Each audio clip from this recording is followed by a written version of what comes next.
दरम्यान नागपूरमध्ये बच्चू कडूंचं शेतकऱ्यांच्या मागणीकरता आंदोलन सुरू आहे। मागण्या मान्य होईपर्यंत आंदोलन सुरूच ठेवण्याची ठाम भूमिका खरं तर काल बच्चू कडूंनी लोकशाही मराठीशी बोलताना व्यक्त केलेली होती।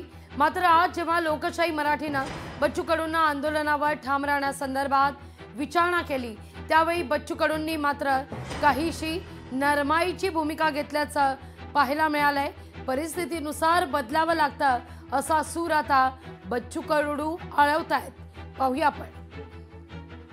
आता मार्चचं बजेट आहे, तुम्ही प्रस्ताव समोर आणला पाहिजे, शासन निर्णय करा तुम्ही, नाहीतरी आता वसुली बंदच केली आहे। दुष्काळ जाहीर परिस्थिती असल्यामुळे त्याच्यानं वसुली बंद झाल्यामुळे आता तुम्हाला बँकेमध्ये जर सध्या त्या खात्यामध्ये 10,000 रुपये जरी टाकले आणि 2 टप्प्यात कर्ज मुक्तीचे पैसे जर बँकेत जमा केले तर पुढच्या वर्षी त्याला कर्जही भेटल।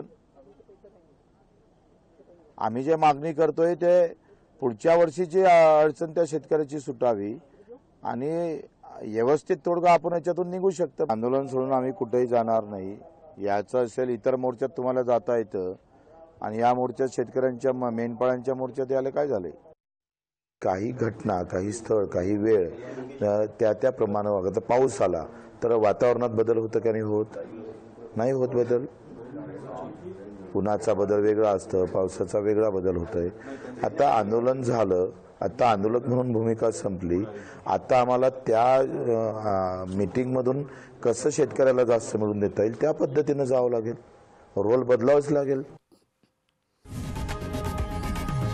लोकशाही मराठी ऐका, पहा, जागरूक रहा।